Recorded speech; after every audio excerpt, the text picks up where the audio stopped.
You go in the end there. Yeah.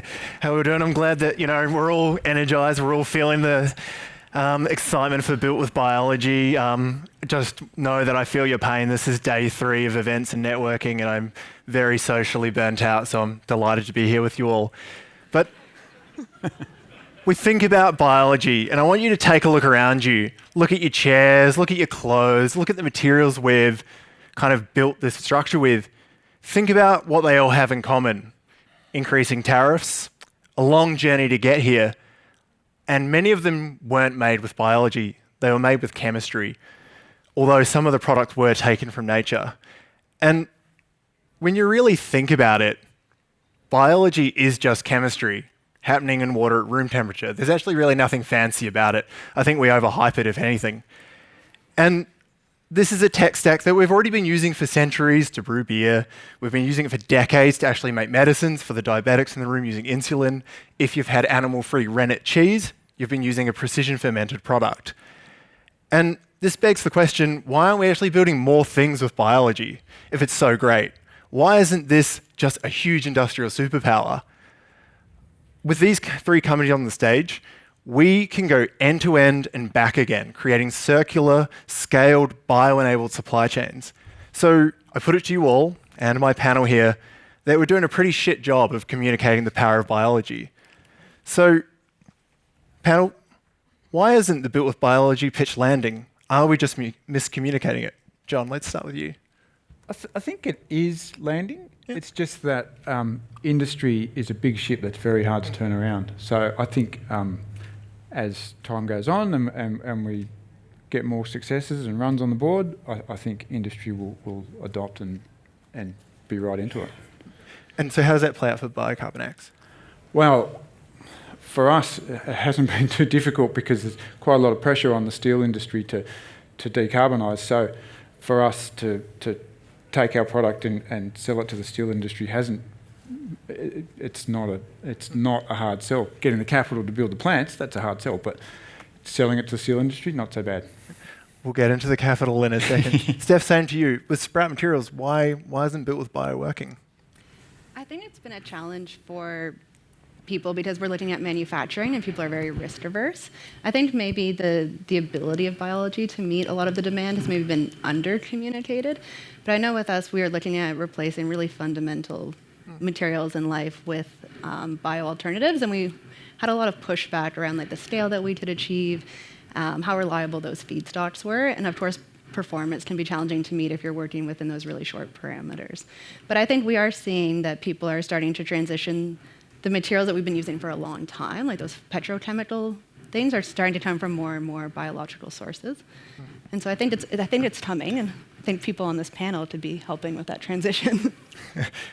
All the way down there, Nick, what about you? What are you doing wrong? I do everything wrong. Hopefully I learn from it. No, I mean, the stuff is being built from biology, but the reality is most of the stuff that you talked about, like the normal stuff, everyday stuff, is pretty cheap, to be honest. And so the things that do work with biology tend to be very niche and very expensive.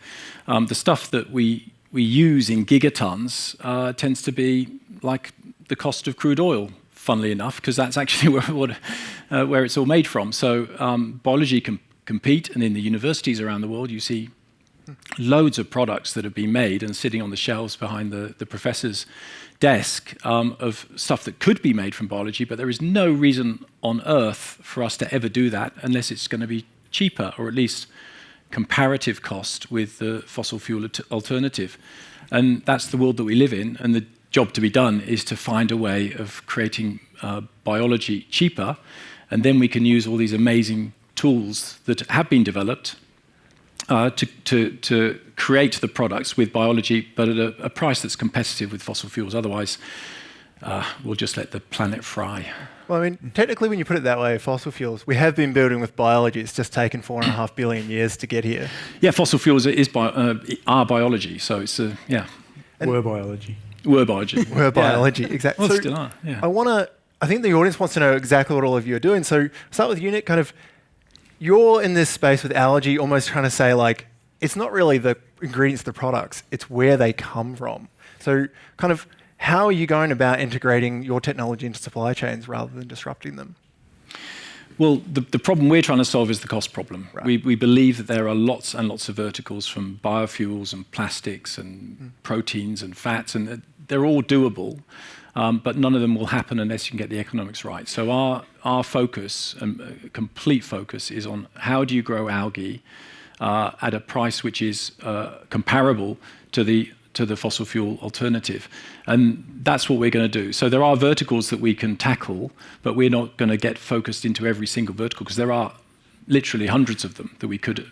But if we can produce the photobioreactors that allow customers to create those solutions, and there will be hundreds of customers using great tools to do that, then this will turn into a massive industry that uses basically renewable energy and not a lot of land at all, and it sucks up CO2 to create the chemistry that goes into our everyday products. And that's a kind of vision of a world where you kind of get capitalism, consumerism, which is consistent with sustainability, because the more T-shirts you buy at Zara, if it's made from embedded CO2 in a biopolymer, the more carbon dioxide is pulled out of the atmosphere. So you get into a really interesting territory when you actually start aligning capitalism, consumerism with sustainability. And if you get it right, this thing could scale and go really quickly. There you go. John, similarly, you're kind of in this like-for-like space. Kind of elaborate on what you do and kind of how you're working with an industry we probably can never not have. Yeah, so we're working with the steel industry, and I challenge people to name a time when they've been more than a metre away from a piece of steel. It's not very often. And they're a process industry. They like things to be the same every day. They don't want to change because they've got a big plant that's got to last for 30 years. So we had to make a product that slotted exactly into their process, and that's what we did. We've got a smart way of making our charcoal, but then we reprocess that into something that exactly or betters their existing input. Yeah, that's interesting. Steph, you're doing something kind of similar, right? Sprout. Yeah, so at Sprout Materials, our overall mission is to eliminate plastic waste. And so we're working with plastics that can't be recycled to make them recyclable. So part of that is that we try to keep them as similar as possible because we want to keep all the function that we like in our current plastics. I mean, we're focused on polyurethanes, so things like the cushioning in this couch and in your mattress. And most people are pretty happy with like the quality of their mattress and couch, so we don't want to change those materials. But at the same time, if we want to get a different functionality out of them and we want to actually be able to recycle them, we do have to make some minor changes to their structure. So we're trying to incorporate into this, polyurethane manufacturing process as a drop-in substitute, but we aren't exactly the same as what they're using right now. And so for us, it's really about trying to de-risk as much as we can, trying to keep our materials with this added function, but keep them as similar as possible to the materials that they're currently using. Because at the end of the day, people really want their materials to have the same performance they do now.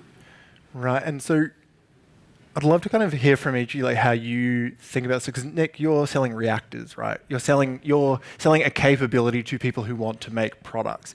And so how do you think about that, kind of this like for like or better or same performance for your customers?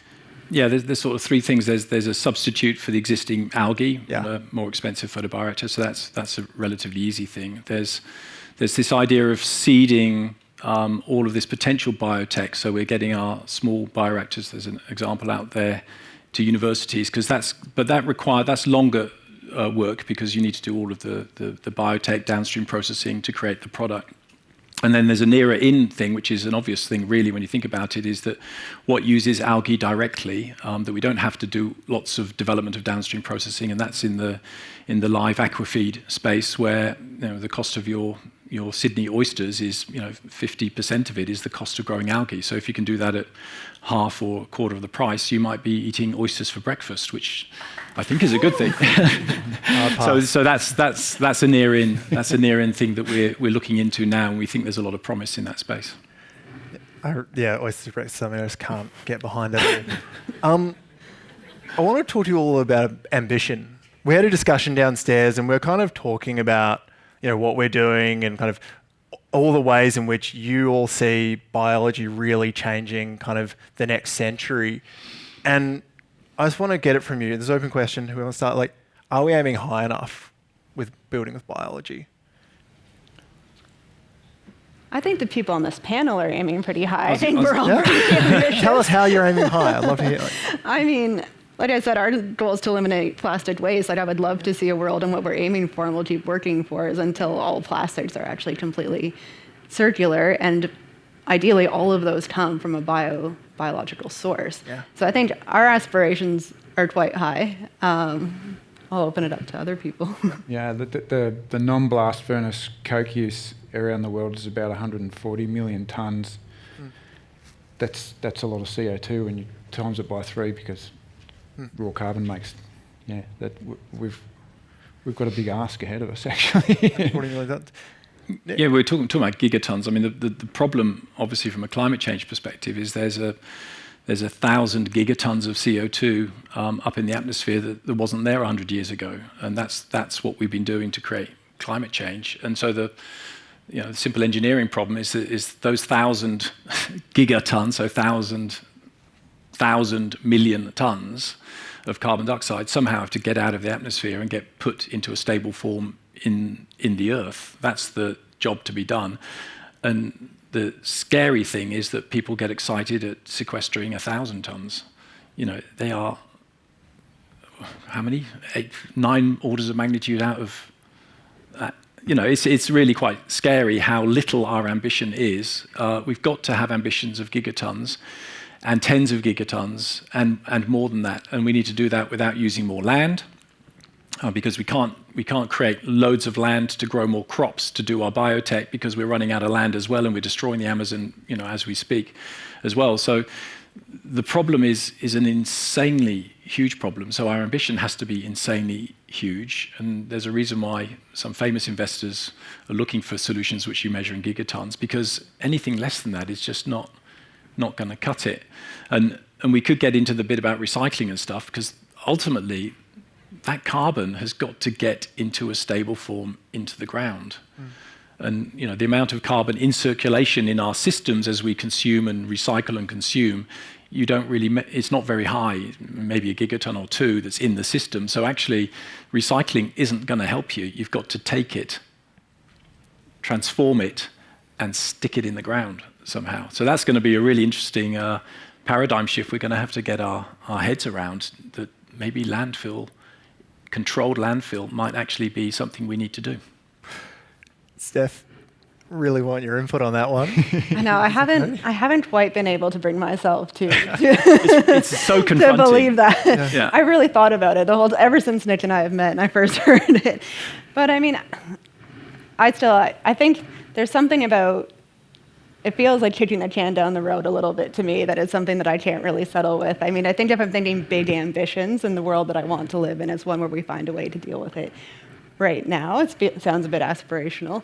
I think the reality is as well, these things will keep increasing. I think there isn't going to be a lack of demand for new materials. I think that we're not going to see a change in consumerism and consumption of clothing. So I think we can still really ramp up production of things that are coming from like net carbon negative things, but also try and recycle what we do have. I think we have a bad history of putting things in the ground and hoping that it will work out, and then finding out kind of decades later that putting like TCE in barrels and then burying them actually leads to TCE in our groundwater and things like that. So I would really prefer to go for a completely circular approach, but I do understand that we do need to pull gigatons out of the atmosphere. No, I get it. I mean, the microplastic stuff is. But okay.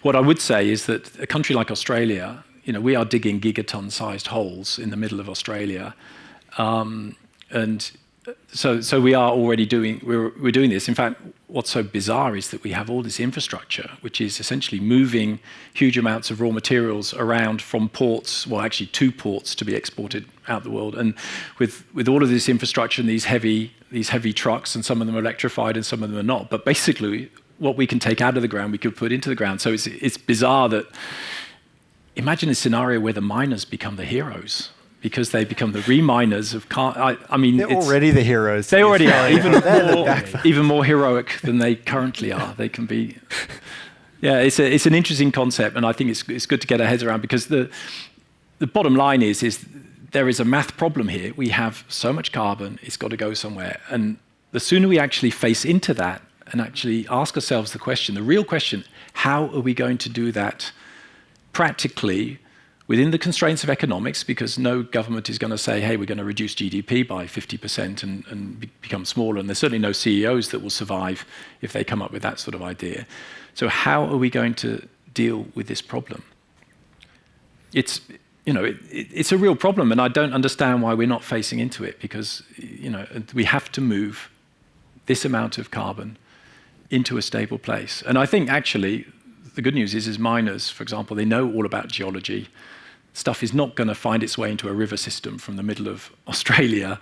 It might find its way from a river system in Indonesia or China, where stuff is thrown into the rivers. But anyway, it's a challenge. I think that Australia is actually in a unique position to do something about it. And John, what is your thought on that? I'm a bit more optimistic than Nick, I think. You're right. Yeah. The first coal mines were actually environmentally beneficial because they were cutting down all the forests in England. And they were small. And so we changed things throughout human history, and we always have and we always will. And I think we'll sort this out. It's going to be a bit of a tussle for a while, but I think we'll get there. So I feel like we're kind of a shared optimism that we know we wouldn't be here if we didn't think built with biology was going to be a thing.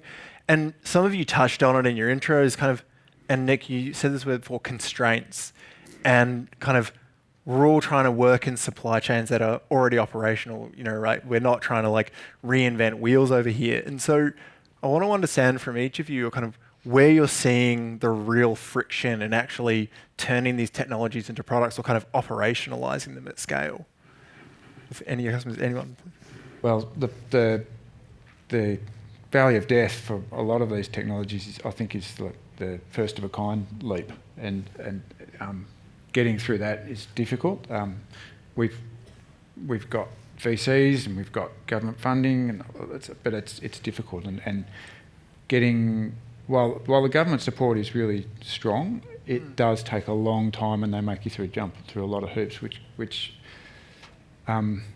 we understand they have to do because it's other people's money. That's fair enough, but at the same time, we're burning through cash, and the quicker something can be done and we can move to that, we can get on the other side of that valley, the better off we'll all be. And there's I'm sure there's hundreds and thousands of technologies that are like that are sitting there, just need to get to the other side, and the world will be a better place. Stephanie, I think you're actually in a similar space, but you downstairs, you were sharing some of your products, the foams that you're making, and you were talking about the performance constraints and how that's shaped your technology development as well. Do you want to elaborate on that a bit? Yeah, I think we've been on a really interesting journey across all foams. Yeah. Learned a little more about foam than I ever thought I would. So we were really focused initially on packaging foams, trying to replace styrofoam. And we ran into issues there where styrofoam is extraordinarily cheap. It's very easy to make right now. Everything's been optimized to make it exactly the way it's made now. So you can't really put in a drop-in substitute for it unless you can get the exact same processing conditions, which is essentially 100 degrees Celsius and flowing at that. And also, we had a lot of issues with price. I mean, cost is so hard when you're trying to look at plastics. Very few things that cost more than $1 per kilo that are commodities. So I think for us, we found that trying to incorporate into the existing models for the price was pretty challenging when we were using biology. And how did you change then? Yeah, so we've modified a little bit so that we focus on using materials that can be made through biology, but a lot of them are made at scale, they're made petrochemically. But they're all things that we know that as biology continues to progress and things become cheaper, they are being commercially produced already through biological means. I think for us, where we're such an early stage startup, it's really just been an additional way of de-risking things for us. We're already asking people to try out a new product to then incorporate collection and recycling into this whole pathway that is currently linear. I think telling them that we were going to use things coming from plants or something that they weren't as comfortable with at the current time was just maybe a bridge too far. But we're already seeing these big chemical companies making these switches. So we're talking to people who are making these really early stage chemicals, and they are starting to source them from bacteria in corn. I think, yeah, you're right. And I think it's well worth everyone kind of looking into like what China is doing. They say there are 32 commodity chemicals that we can make with fermentational microbes. They're already making 15 of them at scale, day in, day out. And so I think, Nick, that's a good segue to you kind of with algae. What are the constraints or friction you're finding with scaling algae? Yeah, I mean, I was probably more naive than I should have been, given this is my second startup with V2 as the first one, V2 Food. But I just thought if I could demonstrate that we could get to this sort of $1 a kilo conceptually, then the money would come. And of course, that's not the way it works with VC or with any business. We have to demonstrate that we have a path where we can get to profitability and we can sell stuff in. So we're really happy that we've sold our first bioreactor to the university sector, so it's not a big woo because we're not going to. But it's a good start. How many deep tech companies are making sales? It's a good start, and then pursuing stuff which is near in, that's easier to do, that we can add value immediately tomorrow. So if we can build it, then the aquafeed culture industry could take it, and that will get us on the journey. We're not going to. We're going to focus on getting down to the sorts of numbers that will make an enormous difference, because that's our mission. But along the way, you don't want to go bankrupt, and we have to raise money. So that's part of the story. So got to be pragmatic as well as mission driven. Yeah, I love that. And so we're coming up to the end of time, and so I did give you a heads up on this. Yeah, I heard a silent woo there. I think someone wants networking, but no. I want to hear from each of you on this sentence. Finish the sentence for me. If Australia isn't leading the world in building with biology, ... We'll start with you, John. We've screwed up. No, we have tremendous advantages. We've got great research institutions. We've got well-educated people. We've got all the good things that come with a stable democracy and the rule of law and all that stuff. But and that all supports it, to be honest. And we've got feed, from our point of view, we've got abundant feedstock. So I think it's going to be hard to stuff it up. I don't know. We managed to do that from time to time. Such an optimist. I am. Feeling really confident here, Dan. Thank you. Why would you be in this business if you were not an optimist? Steph, what about you? How would you finish that sentence? Yeah, well, maybe along somewhat similar lines. But I think we have so much great research here. There's so much great research incentives as well that it makes it a really good place to develop new things. I think if we haven't become, global leaders in this, that somewhere we've kind of lost the connection that we need and probably need to develop more between that academic research and the commercialization side of things. Yeah. I think it's a challenging gap, and I think we're seeing a lot of progress. But I think if we haven't made it to the global leader in commercialization of biology, I think that's probably where it's gone. Yeah, I think you're right, actually. We've talked to a few people from varying places, and I think the universities need to just loosen up a bit on their clause in that IP and maybe just share it around a little bit. All right, we've got another hour of speaking time on board with that prompt. That's a longer discussion, I think, and would love to have that at a time. But Nick? Yeah, well, we're supplying, we're what they call a picks and shovels business. So there's going to be a gold rush out there of bio products. Everything's going to use biology to make it. I truly believe that. If you look at China, they're graduating 1,000 biotech entrepreneurs a year. They've got 100 pilot plants and firms for people to play with in China. That's happening now. And we'll be supplying the picks and shovels to this industry that Australia could actually lead. We're as clever and we have the tools. We have abundant renewable energy, which is the thing that we need to grow algae and biotech cheaply. So we could play an important role, but we will sell the picks and shovels to whoever is creating the solutions with biology. Because, let's face it, the carbon dioxide doesn't know any boundaries. It's a global problem, and we need to tackle this globally. But I think Australia is in a good position. So I'm optimistic. So I'm share the optimism with you a little bit, but there's a big caveat. We do not have a good track record of investing behind our deep tech. If we're going to at least stay ahead or at least keep up, we're going to have to take that investment seriously. So I think that's something that really has to happen. But we'll exist either way. We're going to sell the picks and shovels to the next biology revolution. Fantastic. Thanks so much. And I think That's a real key takeaway, I think, is that I hope everyone kind of got this feeling that we are doing it, we are in the box seat. And I think for Australia and these companies, really, it's the train is leaving the station on this kind of bio-industry and Industry 4.0. And Australia has first-class tickets. And really, it's inaction and kind of a misguided focus on immediate outputs, not second and third order outcomes, that's going to make us miss this opportunity. And so I encourage all of you to kind of think, what conversations or roles could you play in facilitating to make sure we actually get on board this train? Please join me in thanking wonderful panelists.